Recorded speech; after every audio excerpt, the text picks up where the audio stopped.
Diba? Ang pananampalataya ay you are more confident na you can do something. Di ba? You are confident to someone. At ang pinakamahalaga ay ano? Trust.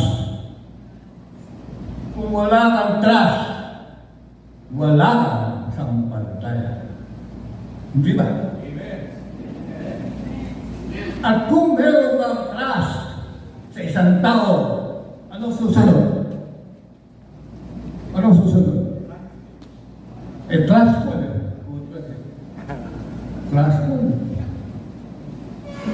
Ang susunod, He will